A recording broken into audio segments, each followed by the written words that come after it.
ayon naman po kay Attorney Joel Ruiz ng Butuyan ICC accredited lawyer, ay nabanggit po nito na maari umanong tumagal lamang ng hanggang 2 hanggang 3 taon. Ito pong criminal trial na ito pong si former President Duterte sa International Criminal Court or ICC. Nabanggit na ito pong natura pong opisyal na ito po ay kung pagbabatayan na. No? Ito pong nag-iisa lamang na akusado at crime against humanity na murder. Ito pong tinutumbok na kaso.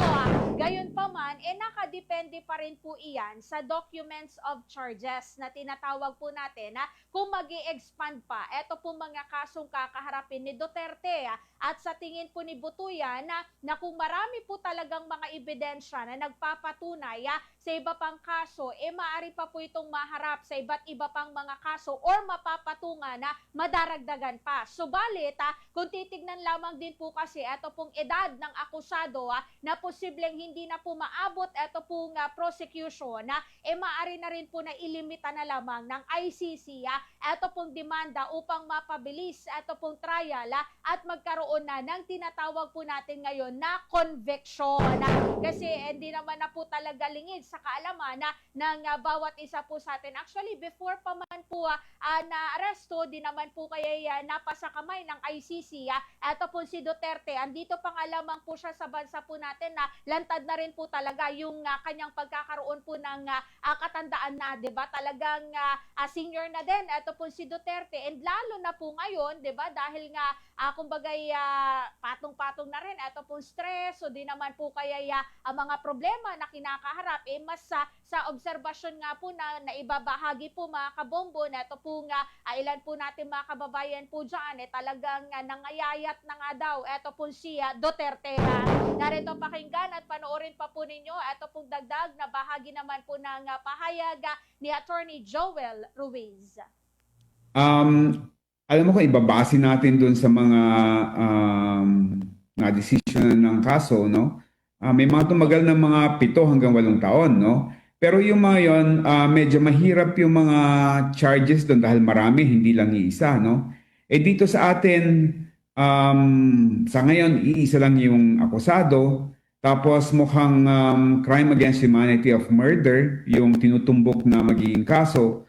So, may mga nagsasabi, isa na doon, yung si former ICC Judge Raul Pangalangan, isang Filipino, na kanyang tansya baka matapos in 2 to 3 years yung criminal trial. So pagkatapos ng criminal trial, kapag convicted, doon mangyayari yung reparation. So mga 2 to 3 years yung tansya.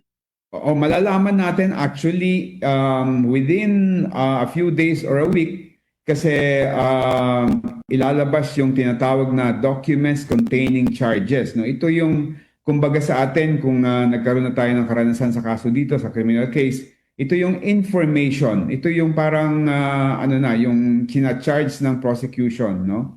So dito magsasaad kung talagang crime against humanity of murder lang or kung i-expand nila sa ibang crimes yung i-charge nila against the former president. Sa akin, no, kung everything else being equal, meron talagang ground and merong mga ebidensya, malakas at maraming ebidensya to charge the former president with more crimes other than crime against humanity of murder, no? Kasi talagang lantaran talaga yung mga nangyari and talagang sa bibig niya mismo, no? In-encourage niya yung mga pulis talaga na gumawa ng krimen, no? Pero nandyan din kasi yung practicality na kapag masyadong maraming isa-charge at magtatagal yung trial, si Mr. Duterte, 80 years old na. So baka mamaya hindi niya abutan yung conviction, no? So nandun siguro ako nagsususpetsa lang na baka mamaya nasa isip ng mga prosecutors, no? ICC prosecutor na baka i-limit nila yung demanda to just 1 or 2 charges para mabilis yung trial at magkaroon ng conviction kaagad.